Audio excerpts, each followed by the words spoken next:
Conclude. You see, as we started, I said I don't have the results. It was destroyed during my collation. So they brought sheets, results, and some of the results are in contention. Some of them, you can see mistakes on the sheets that they brought. So I need to confirm. Is it the sheets that the MPP brought, or the sheets that I have received from the parties? I have to authenticate them. So if you say you have to authenticate, how are you going to do that? That one is left with me. Leave that one. That one is left with me. Well, I have to. You don't have the pink sheets. How are you? I know my work. I know my work. I know how I'm going to do it. After the Accra High Court ordered the Electoral Commission to collate results in these 4 constituencies, the EC declared Charles Forson of the MPP as MP-elect for Tema Central with 18,870 votes. Ebi Bright of the NDC polled 18,815 votes. In the Okaikwe Central constituency, MPP's Patrick Yabuama was declared winner after the collation with 21,099 votes. His closest contender, Baba Sadiq, polled 19,368 votes. In Techiman South, the MPP's Martin J. Mensah Kosa was declared winner by the Electoral Commission with 46,663 votes. The NDC's Christopher Bayre polled 43,429 votes. Well, the MPP say they are satisfied with the processes so far. But we continue to abide by the EC's guidelines and rules. We are aware that at the commencement of this exercise, the EC said parties must submit to them their copies of the Form 8A from these 62 polling stations. We did. Whether scanned, soft copy, or hard. EC indicated that where there are discrepancies between parties' numbers, the final decision will come from them. We've gone through all the 62, 40 of them have been accepted. It means we are left to 20. EC says we need to give him some time, not more than 24 hours, for this exercise to be done. We will plead with our supporters and other stakeholders that let us respect the rules of the game. However, the NDC have indicated that they do not recognize the collation exercise that is going on. We are not going to take kindly with what is going on. We are not part of it. We will not respect whatever is coming out from this process because it's an illegal process. Completely illegal. In fact, our attention has been drawn. That's why I rushed down here to address the general public.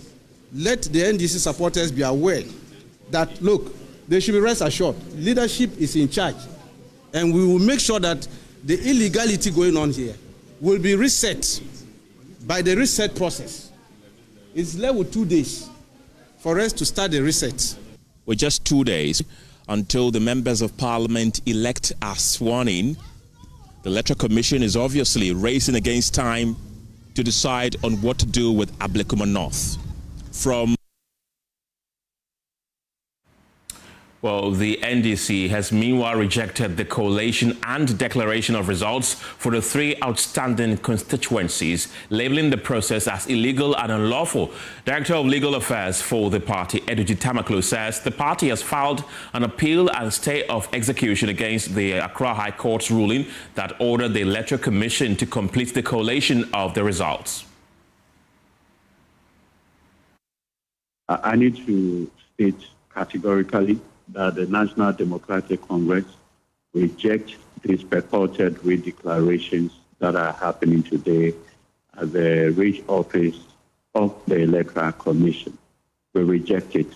The National Democratic Congress, together with our parliamentary candidates in these 4 constituencies, were the interested parties as far as the mandamus application or applications were concerned. Now, immediately after the court made those orders, we proceeded to the registry of the court to file a notice of appeal together with an application to stay the execution of those orders. Now, having done that, We proceeded to the office of the Electoral Commission. They were not there. We moved to the law firm of the Commission's lawyer.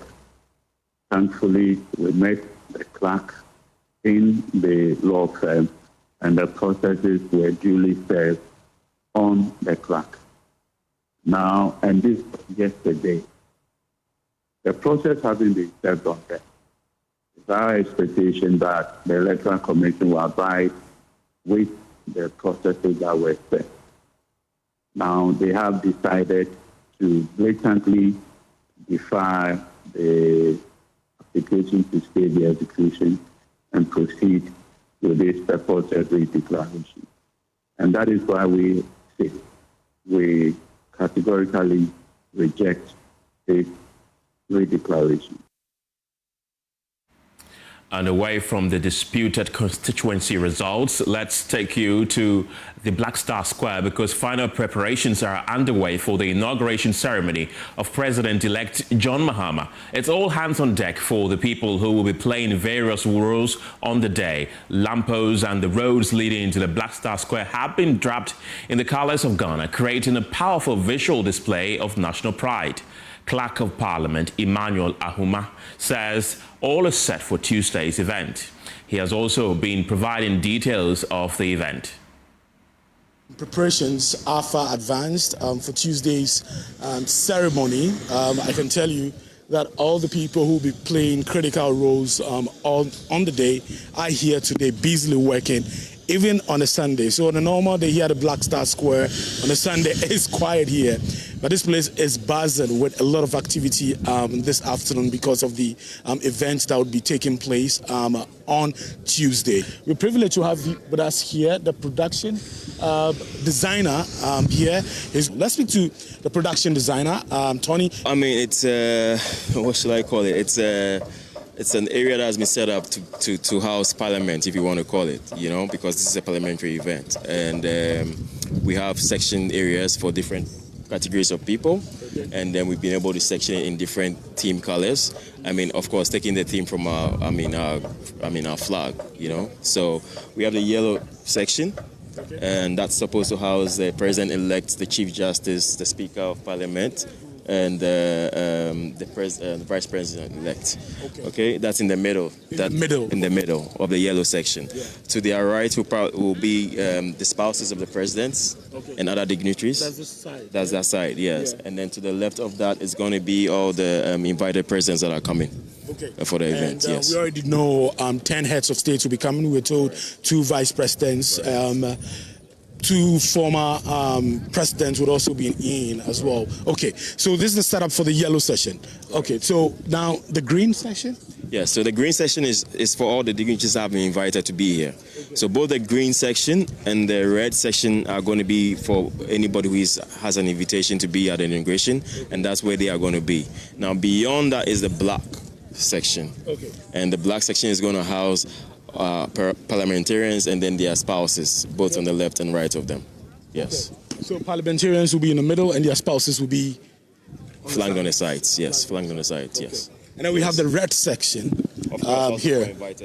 Also for invited guests and other dignitaries. I don't really have all the names or numbers, but I mean pretty much that's what it is. Yes. Okay. That there in the middle is where the ceremony will happen. Okay.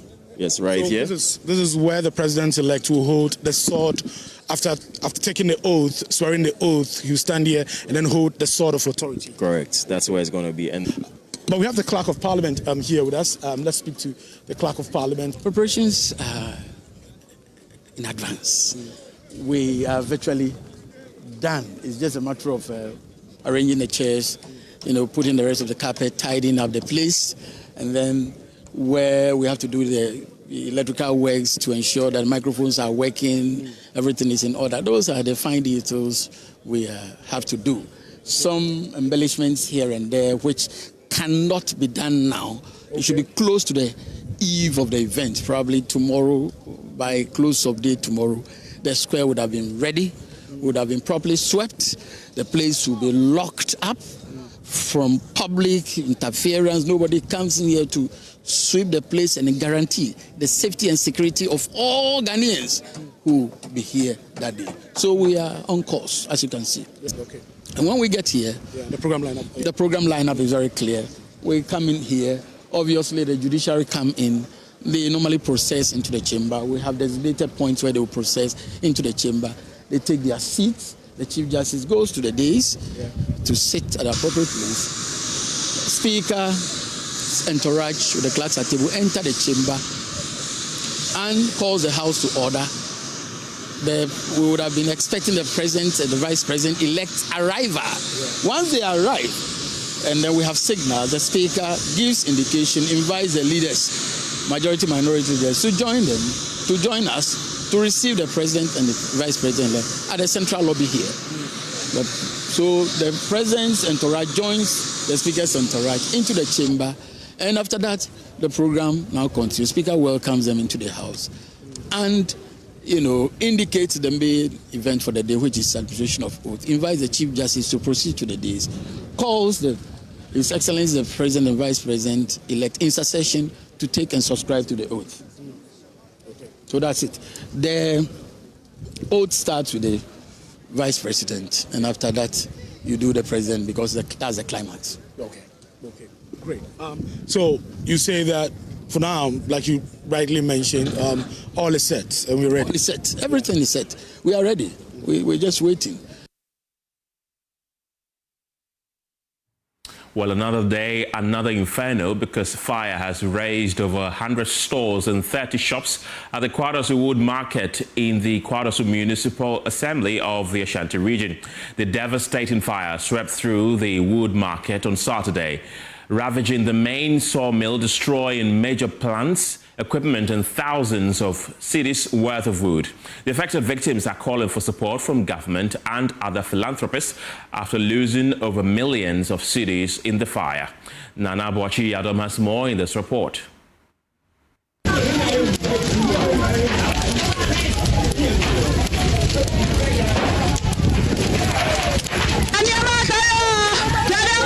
The fire at the Kwadoso Wood Market caused huge damages to millions of properties in the wood market on Saturday evening before the intervention of the fire service. The blaze spread rapidly and ignited an explosion in a nearby ECT power supply chamber, causing a more devastating impact. Some of the victims say the fire service used more than 5 hours to fight the fire to avoid spreading to the nearby houses. Most of the victims are calling on the incoming administration to launch an investigation into the matter and also come to their aid.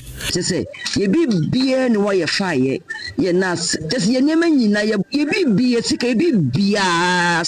says, what has happened here is new to us. We need the help of the authorities. We need you to come to our aid.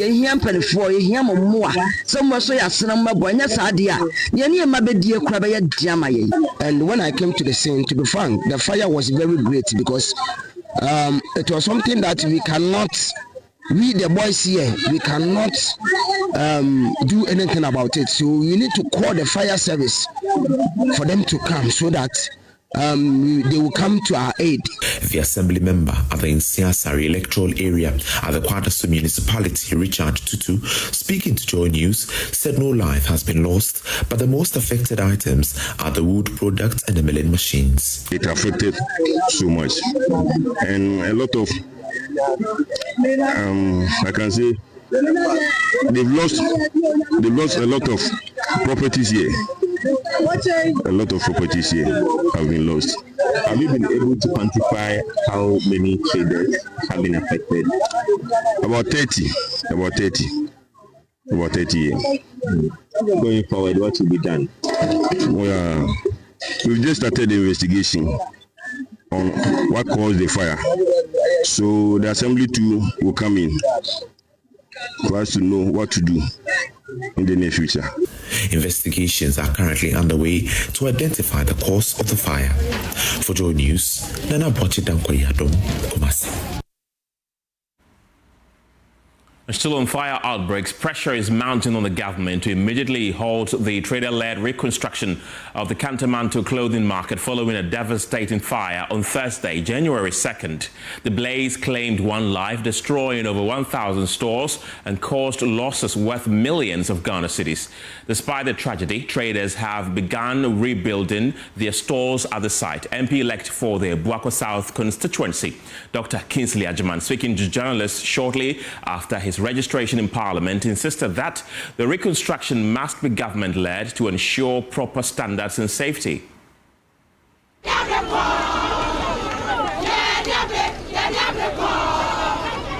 The fire that started at 1:20 a.m. on Thursday, according to Kantamanto Traders Association, affected over 7,000 shops and approximately 30,000 traders, claiming one life.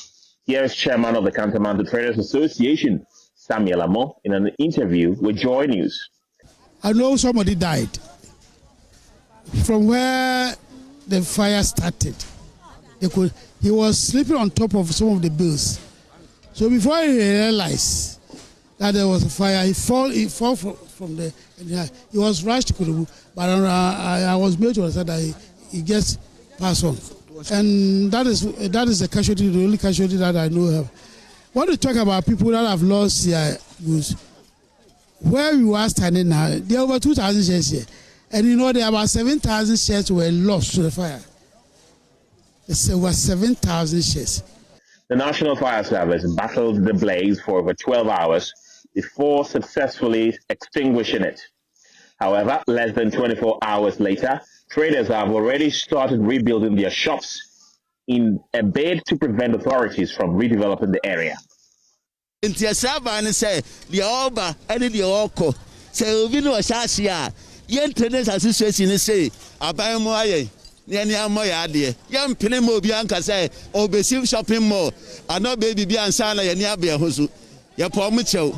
they are pleading with government to come to their aid.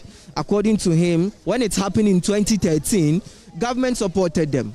They are not expecting anything different. They don't want new shops, they don't want anything. All that they are pleading is that they want government to support them. But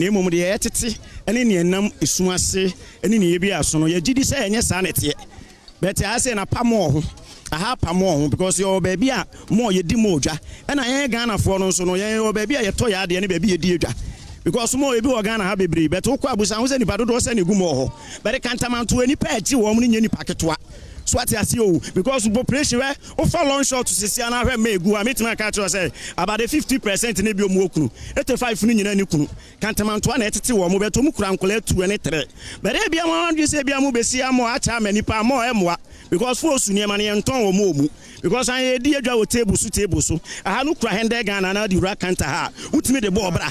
The chairman of the Kantamanto Traders Association, Samuel Amo, is also urging authorities to assist the affected traders to rebuild their structures. We know the government, the MPP or the NDC or whatever will be in power that will help us.